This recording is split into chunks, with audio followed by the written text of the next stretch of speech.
Swaraj news సమాజహితమే మా స్వరం. అతి తక్కువ కాలంలోనే అశేష ప్రేక్షకాదరణ పొందిన స్వరాజ్ న్యూస్. గ్రామాల్లో సమస్యలు ఉన్నాయా? ఆఫీసర్లకు చెబితే పనిచేయట్లేదా? మీ సమస్యలు అట్లనే పెండింగ్లో ఉన్నాయా? మీ దృష్టికి ఏదైనా సమస్య వచ్చిందా? ప్రజాహితం కోరే సమస్య ఏదైనా ఉంటే మాకు తెలపండి. డీటెయిల్స్, ఫోటోలు, వీడియోలు షేర్ చేయండి. మీరే మీ సమస్యకు ఫుల్ స్టాప్ పెట్టే రిపోర్టర్ కావచ్చు. సమస్య కనిపించిందా? వీడియో లేదంటే ఫోటోలు పంపించండి. దాన్ని మేము జనానికి చూపిస్తాం. Swaraj news WhatsApp number 9441623078. Swaraj news కి స్వాగతం. ముందుగా ముఖ్యాంశాలు.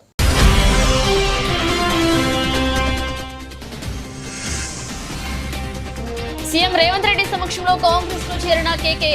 కాంగ్రెస్ కండువా కప్పి పార్టీలోకి ఆహ్వానించిన ఖర్గే.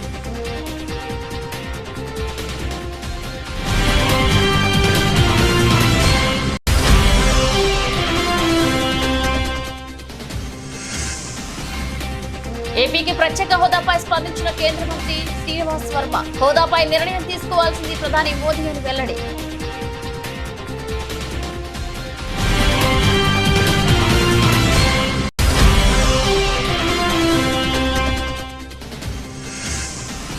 ఎర్రవల్లి ఫామ్ హౌస్ లో బీఆర్ఎస్ కార్యకర్తలు, నాయకులతో మాజీ సీఎం కేసీఆర్ సమావేశం. గెలుపోటములకు అతీతంగా తెలంగాణ మనకు అండగా ఉందన్న కేసీఆర్.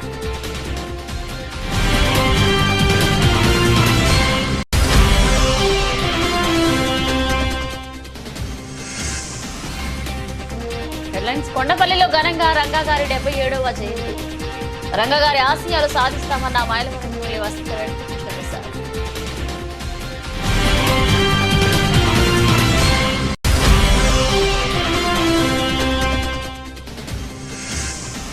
ప్రపంచ కప్ తో స్వదేశం చేరుకున్న రోహిత్ సేన.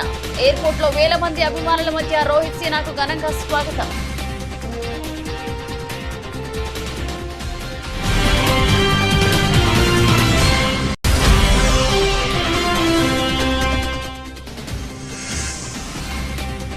రికార్డు స్థాయిలో ప్రారంభమైన దేశీయ స్టాక్ మార్కెట్లు.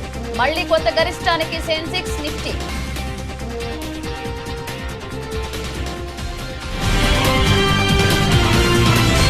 బీఆర్ఎస్ పార్టీకి మరొక షాక్ తగిలింది. రాజ్యసభ సభ్యుడు, తెలంగాణకు చెందిన కీలక నేత కె కేశవరావు కాంగ్రెస్ పార్టీలో చేరారు.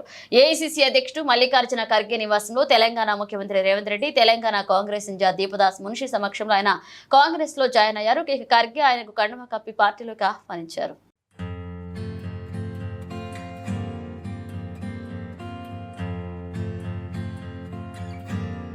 తెలంగాణ కోసం ఉద్యమ సమయంలో ఎన్నో పరిస్థితులు తట్టుకుని నిలబడ్డామని, ఇప్పటి పరిస్థితులు ఒక లెక్క కాదని బీఆర్ఎస్ అధినేత కేసీఆర్ అన్నారు. ఎర్రవల్ల ఫామ్ హౌస్ లో తనను కలిసేందుకు మహబూబాద్, మేడ్చల్, నల్గొండ జిల్లాల నుండి వచ్చిన కార్యకర్తలు, నాయకులతో కేసీఆర్ సమావేశమయ్యారు. ఈ సందర్భంగా మాట్లాడుతూ తెలంగాణ అస్తిత్వమే ప్రమాదంలో పడిన దిక్కుమోకులేని చివరి దశ ఉద్యమకాలం నుంచి తెలంగాణ రాష్ట్ర సాధన, అటు నుంచి 10 ఏళ్ల ప్రగతి పాలన దాకా తాను కష్టాలను ఎదుర్కొన్నా అన్నారు. ఇక వాటితో పోల్చితే ప్రస్తుత పరిస్థితి పెద్దదేమీ కాదన్నారు ఆయన. ఒకసారి ప్రజా జీవితంలో పబ్లిక్ లైఫ్లో ఉంటామని నిర్ణయించుకున్న తర్వాత ప్రజలు ఏ పాత్ర ఇస్తే ఆ పాత్రలో పనిచేస్తూనే ఉండాలి. అది రాజకీయ నాయకుని యొక్క, రాజకీయ కార్యకర్త యొక్క లక్షణం అయి ఉండాలి. అదే నిజమైన రాజకీయం. లేకపోతే రాజకీయాలకు, ప్రజా జీవితానికి అసలు అర్థం లేదు, లక్ష్యం కూడా లేదు. అది గుడ్డెద్దు చేనులో పడి మేసినట్టుగా ఉంటుంది. ఇది ఒక నిరంతర ప్రక్రియ. ఈ ప్రక్రియను ఒకసారి మనం ఈ జీవితాన్ని ఎంచుకున్న తర్వాత నేను రాజకీయాలలో ఉండాలి, నేను ప్రజా జీవితంలో ఉండాలి అని ఒకసారి అనుకున్న తర్వాత నిరంతరం పనిచేస్తూనే ఉండాలి. మేము అధికారంలో ఉంటేనే లెక్క, మాకు పవర్ ఉంటేనే లెక్క. అందుకోసం మీ అందరికీ నేను మనవి చేసేది ఏంటంటే, మన పిఆర్ఎస్ పార్టీది ఒక ఉజ్వలమైన ప్రస్థానం. మనది విజయగాథ, అపజయగాథ కాదు. ఎవడున్నారండి 2000 సంవత్సరంలో తెలంగాణకు? మర్చిపోయినాం కదా మనం అందరం కూడా. ఎక్కడ తెలంగాణ, ఏం తెలంగాణ? నన్నే అన్నారు చాలామంది, తెలంగాణ పోదాం రాదంటే క్యా దుకాణంలాగా సాబ్ అని మాట్లాడింది. అంత దారుణంగా మర్చిపోయింది. కంప్లీట్ బానిసలం అయిపోయినాం కదా ఆ రోజు. మన భాషను మాట్లాడడానికే భయపడ్డ రోజులు అది. మన సొంత మాతృభాషను బషీర్బాగ్లో కాల్చివేయటం, ఇవన్నీ జరిగిపోయిన తర్వాత ఒక దశలో ఇంకా లాభం లేదని ఒక పిడికెడు మందితోని ఆనాడు చంద్రబాబు నాయుడు ప్రభుత్వం ఉండే రాష్ట్రంలో అతని చేతిలో 29 మంది ఎంపీలు 185 ఎమ్మెల్యేలతో గెలిచిండు, 20 ఏళ్ళు రాజ్యంలో ఉంటా అంటాడు. పేపర్లు మీడియా అంతా ఆయన చేతుల, సినిమా పరిశ్రమ వాళ్ళ చేతుల, మొత్తం పరిశ్రమలు వాళ్ళ చేతుల. వాళ్ళు గీసిందే గీత, వాళ్ళు రాసిందే రాత. ఆనాడు నేను తెలంగాణ రాజకీయం మొదలుపెట్టిన. ఎంత ధైర్యం కావాలా? అది చిన్న విషయమేనా? ఆ రోజు మొదలుపెట్టి కొట్లాడితే అద్భుతమైన విజయాన్ని సాధించి మనం తెలంగాణ సాధించుకున్నాం. తదనంతరం 10 years కూడా ఉజ్వలమైన పరిపాలన చేసినాం మనం. ఏ ఒక్కరిని వదిలిపెట్టలే. సరే, ఓట్లు వచ్చుడు రాకపోవడం పక్కన పెట్టండి. ఓట్లు మనకు మొత్తమే రాలేదని కాదు, మనం 39 ఎమ్మెల్యేలు గెలిచినాం. తర్వాత 1.8%తో మనకు ఓటమి వచ్చింది. రాజధానిలో భూములు ఇచ్చిన ప్రతి ఒక్కరికి ల్యాండ్ పూలింగ్ లో ఉన్న అందరికీ రిటర్న్ ప్రాఫిటబుల్ ఫ్లాట్స్ ఇస్తా అని చెప్పి అందరికీ హ్యాండ్ ఇచ్చారని, అక్కడ రాజధాని కడతా అని చెప్పిన చంద్రబాబు కనీసం అక్కడ రైతులకు ఫ్లాట్లు కూడా ఇవ్వకపోతే ఆ తప్పు ఎవరిది? ఇది ఎవరి చేతికానితనం? దీనిని ఎవరు నిందిస్తారని మాజీ మంత్రి ఆదిమూలపు సురేష్ ప్రశ్నించారు. పదే పదే చంద్రబాబు సంపద సృష్టిస్తా, సంపద పంచుతా అంటున్నారు. సంపద సృష్టించేది ఎవరి కోసం? అందరి కోసమా, కొందరి కోసమా అని అడిగారు. ఇక ఇది అందరి రాజధాని కావాలా లేదా కొందరి రాజధాని కావాలా అనేది ప్రజలందరూ ఒకసారి ఆలోచన చేయాల్సిన అవసరం ఉందన్నారు మాజీ మంత్రి. ఈరోజు ఈ సంపద సృష్టిస్తామని చెప్పి ఏదైతే చెప్తా ఉన్నారో అందరికీ రావాలి. ఈ రాజధానిలో మరి భూములు ఇచ్చినటువంటి ప్రతి ఒక్కరికి, ల్యాండ్ పూలింగ్లో ఉన్నటువంటి ప్రతి ఒక్కరికి కూడా రిటర్నబుల్ ప్లాట్స్ ఏవైతే ఇస్తామన్నారో వాళ్ళు ఇవ్వలేకపోయినారు. అది ఇప్పుడున్నటువంటి ముఖ్యమంత్రి గారు దానికి సమాధానం చెప్పాలి. మరి ఎందుకు ఇవ్వలేకపోయారు? మరి దానికి కావాల్సినటువంటి ఈ మౌలిక వసతులు ఏవైతే ఉన్నాయో, ఈ రోడ్లు కానివ్వండి, వాటర్ సప్లై కానివ్వండి, ఇన్ఫ్రాస్ట్రక్చర్ కానివ్వండి, అవన్నీ కూడా వాళ్ళు డెవలప్ చేయలేకపోయినారు. డెవలప్ చేయకుండా పేపర్ మీద రిజిస్ట్రేషన్ చేయమంటే రైతులు చేసుకోమన్నారు. కాబట్టి రాజధాని కడతానన్నటువంటి మరి ముఖ్యమంత్రి గారు అప్పుడు చివరకు రైతులకు ప్లాట్లు కూడా ఇవ్వకపోతే ఆ తప్పు ఎవరిది? ఇది ఎవరి చేతకానితనం? దీనికి ఎవరిని నిందిస్తారు? ఈరోజు మేము ఒకటే చెప్పదలుచుకున్నాం, ఒకటే ఈరోజు ప్రజల దృష్టికి తీసుకురావాల్సుకున్నాం. ఈ జూన్ 2014 1 నుండి 2014 డిసెంబర్ వరకు రాష్ట్ర విభజన తర్వాత కొత్త ప్రభుత్వం, తెలుగుదేశం పార్టీ ప్రభుత్వం ఏర్పాటు చేసిన తర్వాత రాజధాని ప్రకటన జరిగేంత వరకు ప్రభుత్వ అధికార సమాచారాన్ని వాడుకొని అమరావతి ప్రాంతంలో పెద్ద ఎత్తున ఉంది. కాబట్టి ఇవి ఇంకా పేర్లకు పోను, పేర్ల దగ్గర కూడా అన్నీ ఉన్నాయి. దాని మీద ఒక ఇన్వెస్టిగేషన్ నడుస్తూ ఉంది. మరి అవన్నీ నిజమా కాదా, అవి నిజంగా కొన్నారా లేదా, అవి వాళ్ళ పేరు మీద ఉన్నాయా లేదా అనేది మరి ఈ యొక్క శ్వేతపత్రంలో అవన్నీ చెప్పింటే బాగుండేది. హుస్నాబాద్ లోని అంబేద్కర్ చౌరస్తాలో తెలంగాణ సాయుధ రైతాంగ పోరాట తొలి అమరుడు దొడ్డి కొమరయ్య 78వ వర్ధంతి కార్యక్రమంలో రాష్ట్ర రోడ్లు రవాణా శాఖ, బీసీ సంక్షేమ శాఖ మంత్రి పొన్నం ప్రభాకర్ పాల్గొన్నారు. దొడ్డి కొమరయ్య చిత్రపటానికి పూలమాలలు వేసి నివాళులర్పించారు. ఈ సందర్భంగా వారు మాట్లాడుతూ భూమి కోసం, భుక్తి కోసం, వెట్టి చాకరి విముక్తి కోసం పోరాడి తెలంగాణ ప్రజల తెగువను అలాగే పోరాట స్ఫూర్తిని ప్రపంచానికి చాటిన నిప్పు కణిక దొడ్డి కొమరయ్య అన్నారు. రాష్ట్ర ప్రభుత్వం ఘనంగా దొడ్డి కొమరయ్య వర్ధంతి వేడుకలు జరుపుతున్నది. హైదరాబాద్ తో పాటు అన్ని జిల్లాల్లో ఆయన వర్ధంతి కార్యక్రమాలు జరుగుతున్నాయని తెలిపారు. ప్రజలందరం కలిసి వారి ఘనంగా నివాళులర్పిస్తూ ఉన్నాం. భూమి కోసం, భుక్తి కోసం, విముక్తి కోసం జరిపిన పోరాటంలో తిరుగుబాటు చేసి ప్రజాస్వామ్యాన్ని లేదా స్వేచ్ఛను కోరుకొని తన ప్రాణాలు సైతం అర్పించినటువంటి దొడ్డి కొమరయ్య గారిని సమాజంలో ఉన్న రుగ్మతలు తొలగించడానికి పోరాడాల్సిన యువత ఆదర్శంగా తీసుకోవాలని కోరుతా ఉన్నాను. ఈరోజు ఒక సమాజ సేవ కొరకు, సమాజంలో ఉన్నటువంటి రుగ్మతలను తొలగించడానికి, సమాజంలో మార్పు తేవడానికి పోరాటం జరిపిన యోధులలో దొడ్డి కొమరయ్య గారిని ఎవరు కూడా బలైన వర్గాలకు సంబంధించిన నేతగా మర్చిపోయేటువంటి పరిస్థితి లేదు. ఈరోజు తెలంగాణ రాష్ట్ర ప్రభుత్వం తరఫున అటు హైదరాబాద్లో రవీంద్ర భారతిలో కానీ రాష్ట్ర వ్యాప్తంగా అన్ని జిల్లాల అధికారికంగా వారికి ఘనంగా నివాళులర్పిస్తూ ఉన్నాం.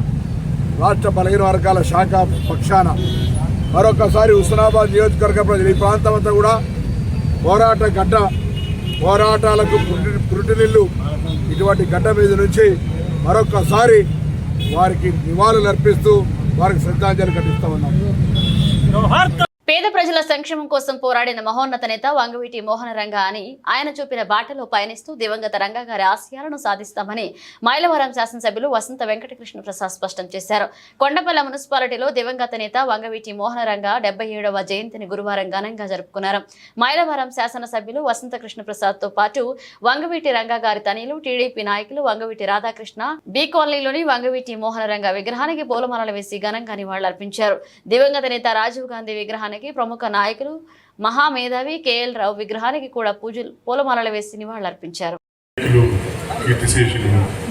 వంగవీటి రంగ గారి జయంతి సందర్భంగా ఇవాళ ఈ ప్రాంతంలో కార్యక్రమం ఏర్పాటు చేసిన గాంధీ గారు, బాలా గారు, సురేష్ గారు, శాసనసభ్యుల పెద్దలు కృష్ణప్రసాద్ గారు, ఇక్కడ విచ్చేసిన రంగ గారి నిర్మాణానికి పేరు పేరున హృదయపూర్వక నమస్కారం తెలియజేసుకుంటూ, ఈ ప్రాంతానికి రంగ గారికి అలాగే ఆ కుటుంబానికి ఎంతో ఒక సాన్నిహిత్యం సంబంధం ఉంది. తప్పకుండా భవిష్యత్తులో కూడా ఎన్నికల్లో ఏ రకంగా మీ అందరూ కృష్ణప్రసాద్ గారికి అండగా నుంచున్నారు, గాంధీ గారికి అండగా నుంచున్నారు, అందరూ కలిసికట్టుగా ఎలా చేశారో రాబోయే రోజుల్లో కూడా మీ సమస్యలకి తప్పకుండా పరిష్కారం చూపిస్తారు స్థానిక శాసనసభ్యులు కృష్ణప్రసాద్ గారు చెప్పిన కూడా మిమ్మల్ని అందరినీ మీ అందరికీ తెలియజేస్తూ పేదల పాలిటి పెళ్లిది ప్రజా సేవకుడుగా కొద్ది కాలమే అధికారంలో ఉన్నప్పటికీ మన ప్రవృత్తి పేదలకు అండగా ఉంటామనేది మొదటి నుంచి వారికి ప్రజలు తీసుకొచ్చిన గుర్తింపుతో పేద ప్రజల సంక్షేమం కోసం ఎన్నో కార్యక్రమాలు చేసి ఈ మధ్య మన మధ్య లేకపోయినప్పటికీ వారు మరణించిన ఎన్ని సంవత్సరాల తర్వాత కూడా తెలుగు ప్రజలున్న దగ్గరంతా కూడా తెలుగు రాష్ట్రాలనే కాకుండా దేశ విదేశాల్లో కూడా వారి జయంతిని వర్ధంతిని ఘనంగా నిర్వహిస్తా ఉన్నారంటే వారు పేదల పట్ల చూపించిన ప్రేమ మమకారం అని చెప్పి తెలియజేస్తా ఉన్నా. తప్పకుండా ఈ 77వ జయంతిని పురస్కరించుకొని మనమందరం ఆయనకి అర్పించే ఘనమైన నివాళులు ఏంటి అంటే ఆయన చూపించిన పాటలో నడటం. విద్యార్థి సంఘాలు యుఎస్ఎఫ్ఐ, పీడీఎస్యు, ఏఐడిఎస్ఎఫ్, పీడీఎస్యు విద్యార్థి సంఘాల ఆధ్వర్యంలో దేశవ్యాప్త విద్యా సంస్థల బంద్ విజయవంతం చేయడం జరిగింది. ఈ సందర్భంగా యుఎస్ఎఫ్ఐ జిల్లా కార్యదర్శి సంజయ్ తలారే మాట్లాడుతూ ఏదైతే కేంద్ర ప్రభుత్వం అసమర్థ రద్దు చేయాలని మరియు కేంద్ర విద్యాశాఖ మంత్రి వెంటనే రాజీనామా చేయాలని ఆయన అన్నారు. ఇక అదేవిధంగా వామపక్ష విద్యార్థి సంఘాల నాయకులు మాట్లాడుతూ ముఖ్యంగా మా డిమాండ్స్ ఇటీవలే నీట్ అలాగే పరీక్ష రాసి నష్టపోయిన విద్యార్థులకు కేంద్ర ప్రభుత్వం నష్టపరిహారం ఇవ్వాలని, పీహెచ్డీ అడ్మిషన్ల కోసం ఇటీవల ఆమోదించిన తప్పనిసరి నెట్ స్కోర్ విధానాన్ని వెనక్కి తీసుకోవాలని టీఐఎస్ఎస్ ముంబై, ఐఐటి ముంబై నుండి హైదరాబాద్ సెంట్రల్ యూనివర్సిటీ వరకు విద్యార్థి సంఘాలు నేతలపై అక్రమ కేసులు, నిబంధనలు, యూనివర్సిటీలో స్వచ్ఛ వక్రీకరణ, ప్రజాస్వామ్య అణచివేత చర్యలపై ఆపాలని డిమాండ్ చేశారు. ముఖ్యంగా ఈ బంద్కు కారణం ఏంటంటే ఏదైతే ఎన్టీఏ ప్రభుత్వం ఉందో దానికి ఎన్టీఏని వెంటనే రద్దు చేయాలి. అదేవిధంగా ప్రభుత్వ పాఠశాలను మూసివేతని వెనక్కి తీసుకోవాలనేసి ఉద్దేశంతో మేము ఈరోజు బంద్ చేపడతా ఉంటే అక్రమ అరెస్టులను పెట్టి మమ్మల్ని ఎక్కడ కూడా ఏ స్కూల్ని కూడా లోపలికి పోనీయకుండా బంద్ చేస్తూ ఈరోజు రకరకాలుగా నానా ఇబ్బందులు పెడుతూ మాకు ఏ స్కూల్లో పోయిన పరిస్థితి ఈరోజు పోలీస్ స్టేషన్లో మాకు ఒక గోదాల లెక్క తీసుకొచ్చి మాకు ఇక్కడ పడేయడం జరిగింది. అంటే దీని వెనుక రహస్యం ఏంటి అంటే మేము ఒకటే కోరుతా ఉన్నాం, వామపక్ష విద్యార్థి సంఘాలుగా ఎవరైతే కేంద్ర మంత్రి ఉన్నారో వాళ్ళు వెంటనే రాజీనామా చేయాలి, ఆ నీట్ పరీక్షని వెంటనే రద్దు చేసి మరలా పెట్టాల్సిన అవసరం ఉంది. ఆ నీట్ పరీక్ష రాసినటువంటి నష్టపోయినటువంటి విద్యార్థుల పట్ల నష్టపరిహారాన్ని చెల్లించవలసిందిగా మేము వామపక్ష విద్యార్థి సంఘాలుగా కోరుతా ఉన్నాం. మాజీ సీఎం కొణిజేటి రోసయ్య వంగవీటి మోహనరంగ జయంతి వేడుకలను వినుకొండ పట్టణంలోని టీడీపీ కార్యాలయంలో గురువారం ఘనంగా జరుపుకున్నారు. ఈ కార్యక్రమంలో ఎమ్మెల్యే జీవి ఆంజనేయులు, మాజీ ఎమ్మెల్యే మక్కిన మల్లికార్జునరావు, టీడీపీ నాయకులు పాల్గొని కొణిజేటి రోసయ్య, వంగవీటి మోహనరంగ చిత్రపటాలకు పూలమాలలు వేసి ఘనంగా నివాళులర్పించారు. అనంతరం మార్కాపురం రోడ్లోని వంగవీటి మోహనరంగ విగ్రహానికి, నరసరావుపేట రోడ్లోని కొణిజేటి రోసయ్య విగ్రహానికి ఎమ్మెల్యే జీవి ఆంజనేయులు పూలమాలలు వేసి నివాళులర్పించారు. ఈ సందర్భంగా వారి స్ఫూర్తిని కొనియాడారు.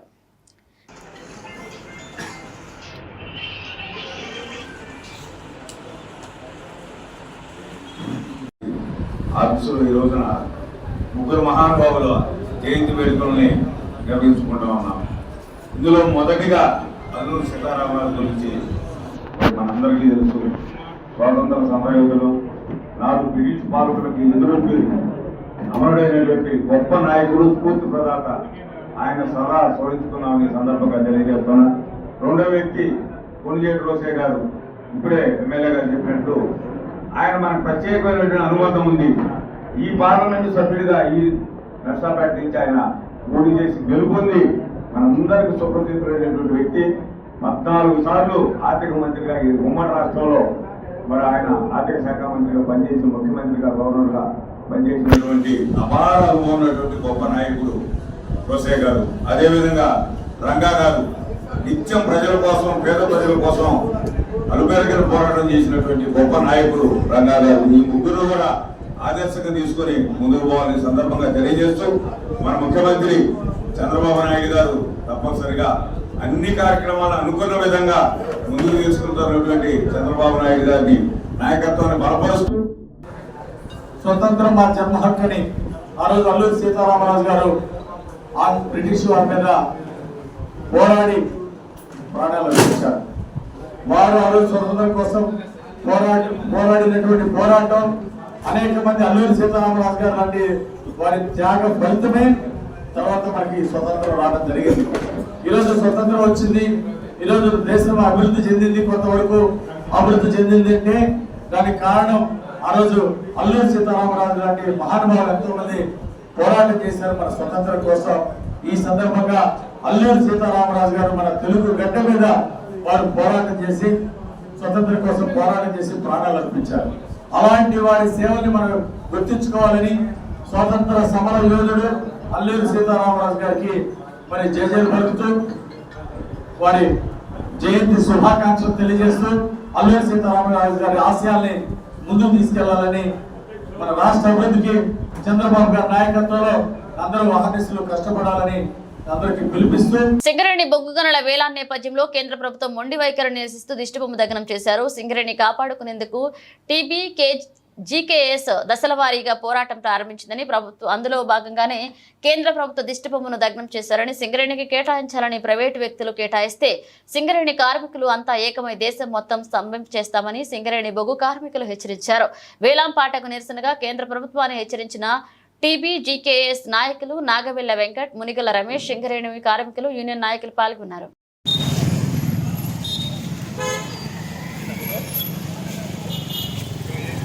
తెలంగాణ రాష్ట్రంలో గత 10 సంవత్సరాలు కేసీఆర్ పరిపాలించినప్పుడు మరి కేంద్ర ప్రభుత్వం కూడా వేలంపాటలు తెలంగాణ బొగ్గు కార్మిక సంఘం ఆధ్వర్యంలో వేలంపాటలు పెడితే తీవ్రంగా వ్యతిరేకించి ఉద్యమాలు చేశాము.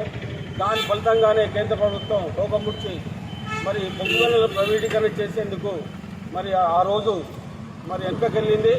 అట్లాగే ఇప్పుడు కూడా కేంద్ర ప్రభుత్వంలో మోదీ సర్కారు వచ్చినప్పటికీ వాళ్ళు తెలంగాణ బొగ్గు గనులను ఏదైతే ప్రైవేటీకరణ చేసి మరి దీన్ని నిర్వీర్యం చేయాలని చూస్తున్నారో మరి కేసీఆర్ గారి ఆధ్వర్యంలో మరి తెలంగాణ బొగ్గు గనుల కార్మిక సంఘం మిర్యాల రాజిరెడ్డి గారి ఆధ్వర్యంలో మేము ఎదుర్కొని ఈ సింగరేణిని కాపాడుకుంటాం. ఖచ్చితంగా ఈ సింగరేణి బొగ్గు గనుల ప్రైవేటీకరణ కాకుండా పోరాడతామని తెలంగాణ బొగ్గు గనుల కార్మిక సంఘం తరఫున మేమందరం కూడా ఉద్యమాలు చేస్తామని ముందుకెళ్తున్నాం. నట సార్వభౌమ విశ్వనట చక్రవర్తి ఎస్పీ రంగారావు 106వ జయంతి వేడుకలు పంతం Satyanarayana charitable trust, SPR cultural association, నగర చిరంజీవి యువత నాయకుడు కొత్త రాజా ఆధ్వర్యంలో ట్రస్ట్ చైర్మన్ పంతం కొండలరావు, లలితానగర్ ఫ్రెండ్ సర్కిల్, పంతం సత్యనారాయణ చారిటబుల్ ట్రస్ట్ ముఖ్యదాత నామన వాసు నేతృత్వంలో బుధవారం రాజమహేంద్రవరం గోదావరి గట్టున ఉన్న ఎస్పీ రంగారావు కాంస విగ్రహం వద్ద ఘనంగా జరిగాయి. ఈ సందర్భంగా పార్టీలు, కుల మతాలకు అతీతంగా నగర ప్రముఖులు, ఎస్పీఆర్ అభిమానులు, చిరంజీవి అభిమానులు పెద్ద సంఖ్యలో పాల్గొని ఎస్పీఆర్ విగ్రహానికి పూలమాలలు వేసి ఘనంగా నివాళులర్పించారు. తెలుగు చిత్రసీమ ఉన్నత కాలం ఎస్పీఆర్ కీర్తి అజరామరంగా నిలుస్తుందని వ్యక్తులు కొనియాడారు. ఈ కార్యక్రమంలో ముఖ్య అతిథిగా పాల్గొన్నారు రాష్ట్ర పర్యాటక శాఖ, సినిమాటోగ్రఫీ, సాంస్కృతిక శాఖ మంత్రి కందుల దుర్గేష్. ఎస్పీఆర్ విగ్రహానికి పుష్పాంజలి ఘటించారు. ఈ సందర్భంగా జరిగిన సభలో ఆయన మాట్లాడుతూ ఎస్పీఆర్ ను అంతా అభిమానిస్తారని, కానీ పార్టీలకు అతీతంగా ఆయన జయంతిని ఘనంగా నిర్వహించాలన్న ఆలోచనను ఆచరణలోకి తీసుకువచ్చి గత 19 ఏళ్లుగా ఈ కార్యక్రమాన్ని నిర్వహిస్తున్న పంతం కొండలరావును అభినందించారు. ఆయన గొప్పతనాన్ని మాట్లాడుకోవడం మాత్రమే కాకుండా అదేవిధంగా రాజమండ్రి పరిసర ప్రాంతాలు షూటింగ్లకు అద్భుతంగా ఉంటాయి. లేకపోతే ఇక్కడ సుందరమైన దృశ్యాలు ఉన్నాయి. అఖండ గోదావరి ఉంది, పక్కన కోనసీమ ఉంది. ఇలాంటి మాటలు చెప్పుకోవడం వరకు మాత్రమే కాకుండా ఆంధ్రప్రదేశ్ లో కూడా సినిమా రంగాన్ని అభివృద్ధి చేయాలనేటువంటి ఆలోచనతో కేవలం తెలంగాణకే పరిమితమైనటువంటి స్టూడియోల నిర్మాణం విషయంలో రాజమండ్రిలో కూడా ఒక స్టూడియోని ఏర్పరిచేటువంటి కార్యక్రమాన్ని కూడా మనందరం చేపట్టాల్సిన బాధ్యత ఉంది. ఎందువల్లంటే ఇందాక వేణు గారు చెప్పినట్లుగా ధవళేశ్వరంలో ఎస్వి రంగారావు గారి ఇంటికి సమీపంలో ఒకప్పుడు ఉండేది దుర్గా మూవీ టోన్ అనేటువంటి మొట్టమొదటి సినిమా స్టూడియో ఆంధ్రప్రదేశ్ లో. దాని యొక్క అధినేత నిడమర్తి దుర్గయ్య గారు వారి పేరు మీద ఉన్నటువంటి దుర్గా మూవీ టోన్ అనేటువంటిది ఈ రాష్ట్రానికి తెలుగు సినిమా రంగానికి సంబంధించినటువంటి మొట్టమొదటి సినిమా స్టూడియో. అలాంటిది ఇవాళ ఈ ప్రాంతంలో షూటింగ్లు చేసుకుంటారు, వెళ్ళిపోతారు. ఇక్కడికి వచ్చే ఆదాయం కొద్దిగానే ఉంటుంది. అదే స్టూడియో నిర్మాణం జరిగితే మాత్రం పెద్ద ఎత్తున మనకి ఆదాయం వచ్చే అవకాశం ఉంది. కనుక ఈ పరిసర ప్రాంతాల్లో ఇక్కడ ఉన్నటువంటి ప్రకృతి అందాలన్నింటినీ కూడా లొకేషన్స్ గా మార్చుకోవడానికి వీలుగా ఇక్కడ కూడా ఒక స్టూడియోని, అది ఓపెన్ స్టూడియో కానివ్వండి, రామోజీ ఫిల్మ్ సిటీ లాంటి అంత స్థాయి కాకపోయినా ఎంతో కొంత స్థాయిలో ఆ రకమైన స్టూడియో కానివ్వండి. జగంపేట స్థానిక రావులమ్మ నగర్ లోని తెలుగుదేశం పార్టీ కార్యాలయంలో మన్యం వీరుడు అల్లూరి సీతారామరాజు 127వ జయంతి వేడుకలు తెలుగుదేశం పార్టీ ఆధ్వర్యంలో ఘనంగా నిర్వహించారు.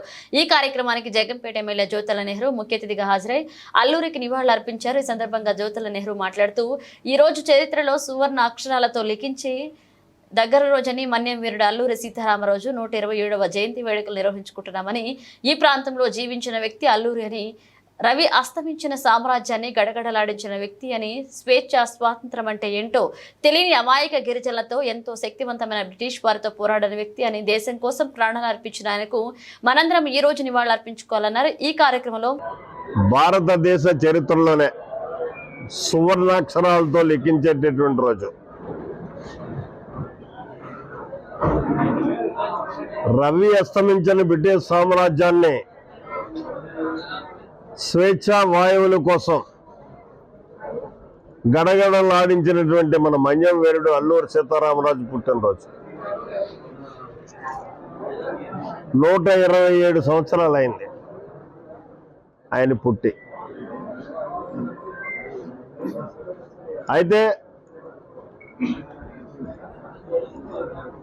విప్లవం అన్నది విజ్ఞానవంతమైనటువంటి సమాజంలో తీసుకురావడం చాలా సులువు. ఆయన ఎంచుకున్నదే అసలు దేశం అంటే ఏంటో అవగాహన లేని, స్వేచ్ఛ అంటే ఏంటో తెలియనటువంటి ప్రాంతాన్ని విప్లవ సైన్యాన్ని తయారు చేసినటువంటి వ్యక్తి ఆయన. అంటే ఎంత కష్టపడి ఉంటాడో ఒకసారి ఆలోచన చేయండి. బానిసత్వం అంటే మనం బతుకుతున్నది ఇది బానిస బతుకు అని కూడా తెలియనటువంటి వ్యక్తుల్ని ఒక తిరుగుబాటు సైనికులుగా స్వేచ్ఛా వాయువులు పీల్చుకోవడానికి ఒక బలమైనటువంటి శక్తి మీద పోరాటం చేయడానికి సంసిద్ధం చేసినటువంటి మహనీయుడు. ప్రత్యేక హోదా రాష్ట్ర ప్రభుత్వాలు తీర్మానాలు చేసినంత మాత్రాన ఇచ్చేది కాదని, అలా అయితే దేశంలోని అన్ని రాష్ట్రాలు కూడా చేస్తాయని కేంద్ర మంత్రి భూపతిరాజు శ్రీనివాస్ వర్మ అన్నారు. కేంద్ర ఉక్కు భారీ పరిశ్రమల శాఖ కార్యాలయంలో అమ్మ పేరుతో ఆయన మొక్క నాటారు. అనంతరం మాట్లాడుతూ ఏపీకి ప్రత్యేక హోదా అంశంపై తాను ఇప్పుడు ఏమీ చెప్పలేనన్నారు. ఈ అంశంపై నిర్ణయం తీసుకోవాల్సింది ప్రధాని మోదీ అన్నారు.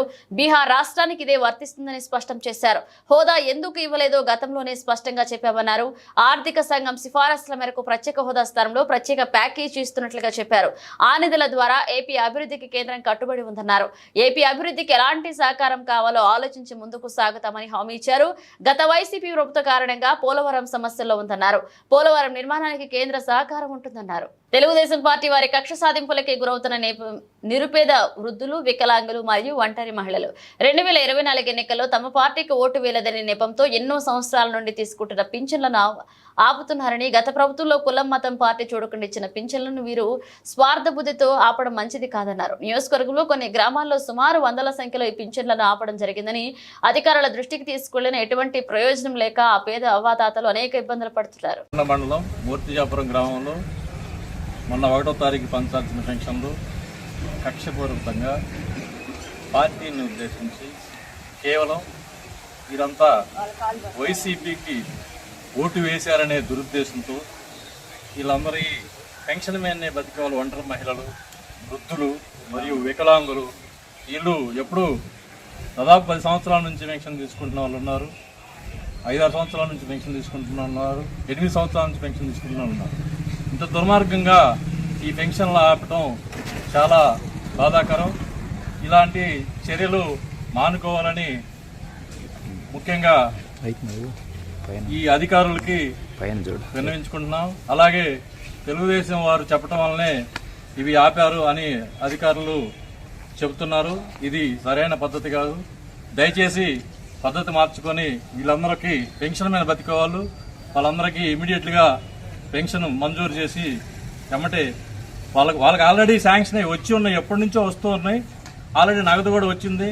వాటిని ఇప్పుడు రిటర్న్ చేయాల్సిన అవసరం ఏమొచ్చిందో తెలియదు.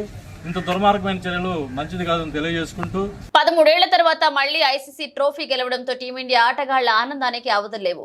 T20 ప్రపంచ కప్ ఫైనల్ ముగిసిన తర్వాత మైదానంలో ఓ రేంజ్ లో సెలబ్రేషన్స్ చేసుకున్నారు. ఇక బెరిల్ తుఫాను కారణంగా గత శనివారం నుంచి బార్బాడోస్లోని చిక్కుకుపోయిన భారత జట్టు ఎట్టకేలకు స్వదేశానికి చేరుకుంది. ఇవాళ ఉదయం 6 గంటల ప్రాంతంలో ఢిల్లీ విమానాశ్రయంలో దిగి బీసీసీ ఏర్పాటు చేసిన ప్రత్యేక ఎయిర్ ఇండియా విమానంలో ఆటగాళ్లు, వారి కుటుంబ సభ్యులు, సిబ్బంది, మీడియా ప్రతినిధులు ఇండియాకు చేరుకున్నారు. ఎయిర్పోర్ట్ లో ఆటగాళ్లకు అభిమానులు ఘనంగా స్వాగతం పలికారు. అయితే విమానంలో టీమిండియా ప్లేయర్లు చేసిన సెలబ్రేషన్స్ తాలూకు వీడియో ఒకటి ఇప్పుడు నెట్టింట వైరల్ అవుతుంది. ఈ వీడియోను బీసీసీఐ తన అధికారిక ఎక్స్ ట్విట్టర్ ఖాతా ద్వారా అభిమానులతో పంచుకుంది. Captain Rohit Sharma funny expressions తో వీడియోను మొదలైంది. ఇక విమానంలో రోహిత్ చేష్టలు చాలా ఫన్నీగా ఉన్నాయి. ఆ తర్వాత ట్రోఫీతో విరాట్ కోహ్లీ, జస్ప్రీత్ బుమ్రా, అలాగే రిషబ్ పంత్, హర్షదీప్ సింగ్, అలాగే అక్షర్ పటేల్, సూర్యకుమార్ దంపతులు కనిపించారు. ఇక ఇప్పుడు ఈ వీడియో సోషల్ మీడియాలో వైరల్ అవుతుంది. T20 ప్రపంచ కప్ గెలిచిన యావత్ భారతదేశాన్ని గర్వంతో ఉప్పొంగేలా చేసిన టీమిండియా సుదీర్ఘ కాల తర్వాత స్వదేశానికి తిరిగి వచ్చింది. బార్బాడాస్ నుంచి టీమిండియా సభ్యులతో బయలుదేరిన ఎయిర్ ఇండియా విమానం ఈ ఉదయం సుమారు 6 గంటలకు ప్రపంచ కప్ విజేతలతో న్యూఢిల్లీలోని ఇందిరాగాంధీ అంతర్జాతీయ విమానాశ్రయంలో దిగింది. అనంతరం టీమిండియా కెప్టెన్ రోహిత్ శర్మ ప్రపంచ కప్ చేతపట్టుకుని ముందు నడవగా టీమిండియా సభ్యులు ఎయిర్పోర్ట్ బయటకు వచ్చారు. ఆ దృశ్యం చూసిన క్రికెట్ అభిమానుల్లో హర్షాతిరేకలు వెలువచ్చాయి. గత శనివారం ప్రపంచ కప్ గెలిచినప్పటికీ బెరిల్ తుఫాను కారణంగా టీమిండియా ప్రయాణం కొన్ని రోజుల పాటు వాయిదా పడిన విషయం తెలిసిందే. మరొక వైపు టీమిండియాకు ఘన స్వాగతం పలికేందుకు అభిమానులు విమానాశ్రయానికి పోటెత్తారు. వేల మంది అభిమానులు, మీడియా ప్రతినిధులతో ఆ ప్రాంతమంతా కిక్కిరిసిపోయింది. టీం సభ్యులకు ఐటీసీ మౌర్యాలో బస్సు ఏర్పాటు చేశారు. దీంతో టీమిండియా బస్సులో హోటల్కు బయలుదేరింది.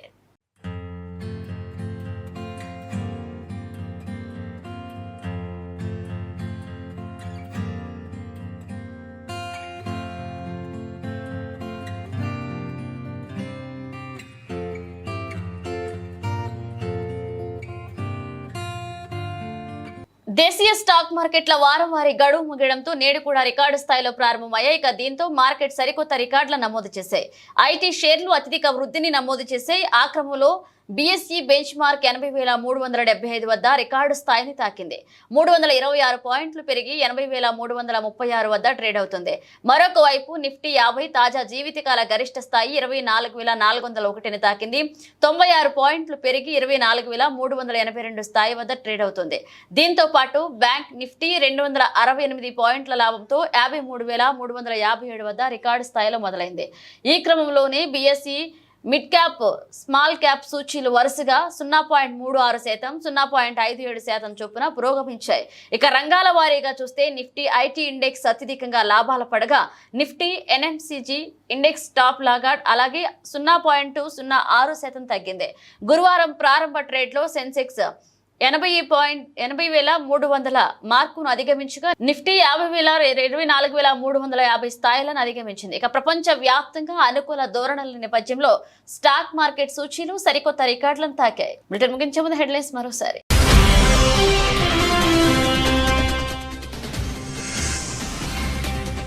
సీఎం రేవంత్ రెడ్డి సమక్షంలో కాంగ్రెస్ లో చేరిన కేకే, కాంగ్రెస్ కండువా కప్పి పార్టీలోకి ఆహ్వానించిన ఖర్గే.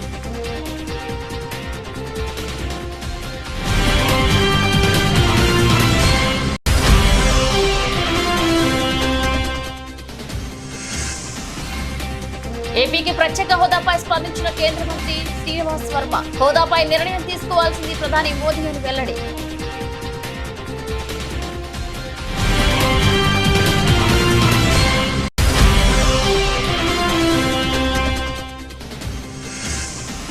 ఎర్రవల్లి ఫామ్ హౌస్ లో బీఆర్ఎస్ కార్యకర్తలు నాయకులతో మాజీ సీఎం కేసీఆర్ సమావేశం. గెలుపోటములకు అతీతంగా తెలంగాణ మనకు అండగా ఉందన్న కేసీఆర్.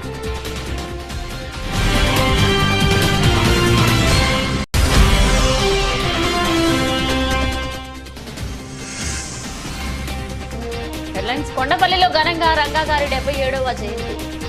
రంగాగారి ఆశయాలు సాధిస్తామన్న మైలవరం ఎమ్మెల్యే వసంతరెడ్డి కృష్ణప్రసాద్.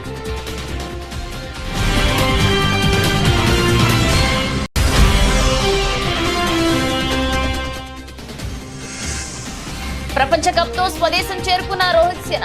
ఎయిర్పోర్ట్ లో వేల మంది అభిమానుల మధ్య రోహిత్ సేనకు ఘనంగా స్వాగతం.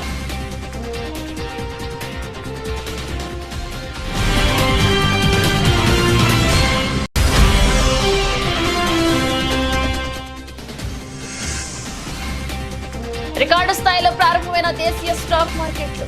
మళ్లీ కొత్త గరిష్టానికి సెన్సెక్స్, నిఫ్టీ.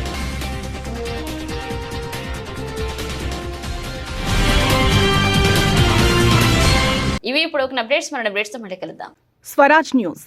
సమాజ హితమే మా స్వరం. అతి తక్కువ కాలంలోనే అశేష ప్రేక్షకాదరణ పొందిన స్వరాజ్ న్యూస్. గ్రామాల్లో సమస్యలు ఉన్నాయా? ఆఫీసర్లకు చెబితే పని చేయట్లేదా? మీ సమస్యలు అట్లనే పెండింగ్లో ఉన్నాయా? మీ దృష్టికి ఏదైనా సమస్య వచ్చిందా? ప్రజాహితం కోరే సమస్య ఏదైనా ఉంటే మాకు తెలపండి. డీటెయిల్స్, ఫోటోలు, వీడియోలు షేర్ చేయండి. మీరే మీ సమస్యకు ఫుల్ స్టాప్ పెట్టే రిపోర్టర్ కావచ్చు. సమస్య కనిపించిందా? వీడియో లేదంటే ఫోటోలు పంపించండి. దాన్ని మేము జనానికి చూపిస్తాం. Swaraj news WhatsApp number 9441623078.